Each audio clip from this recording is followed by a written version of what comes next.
আসসালামু আলাইকুম। আমরা ঈদে বাড়িতে গিয়েছিলাম ও জায়ান তায়াতকে নিয়ে মাঠে বেড়াতে গিয়েছিলাম। এই যে ছোট ছোট হাঁসের বাচ্চা দেখছেন, এগুলোর পিছনে জায়ান তায়াত অনেক দৌড়াদৌড়ি করেছে এবং ঘুড়ি উড়িয়েছে আর অনেক মজা করেছে। ওই যে ওই পাশে অনেক বাচ্চাদের দেখা যাচ্ছে, ওরা ঘুড়ি উড়াচ্ছিল, কেউ সাইকেল চালাচ্ছিল, অনেকে ফসলের উঠাচ্ছিল। এই যে রসুন, এই যে ঘুড়ি কত সুন্দর আকাশে উঠছে।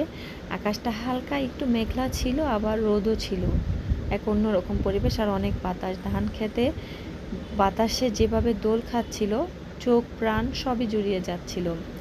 এভাবে আমাদের ছোটবেলার শৈশবও কেটেছে, যেগুলা ভোলার মতো না।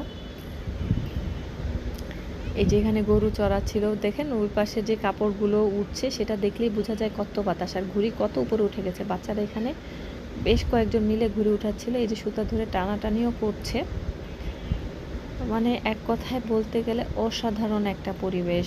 আমাদের ছোটোবেলাটা এরকম ছিল। আর যারা আমরা এখন বাচ্চাদেরকে নিয়ে শহরে থাকি বা গ্রামের বাড়িতে বেড়াতে যাই, তখন এই রকম দৃশ্যগুলো দেখা যায়।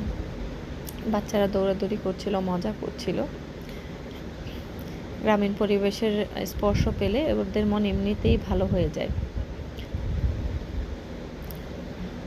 যারা আমাদের ভিডিও দেখেন, বেশি বেশি করে শেয়ার দিয়ে দিবেন, সাবস্ক্রাইব করে দিবেন, লাইক করে দিবেন এবং কে কোন জায়গা থেকে দেখছেন আমাদেরকে জানাবেন।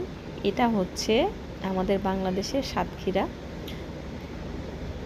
বঙ্গোপসাগরের আশেপাশের।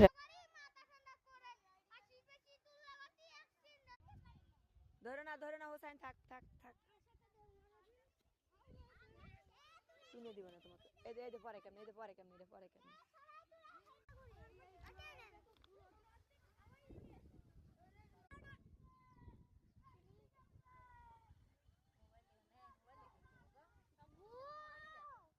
দেখছো উড়ে গেছে।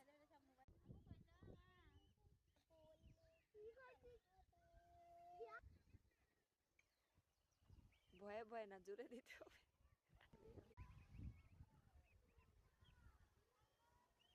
ধরতে পারছো তাইয়া?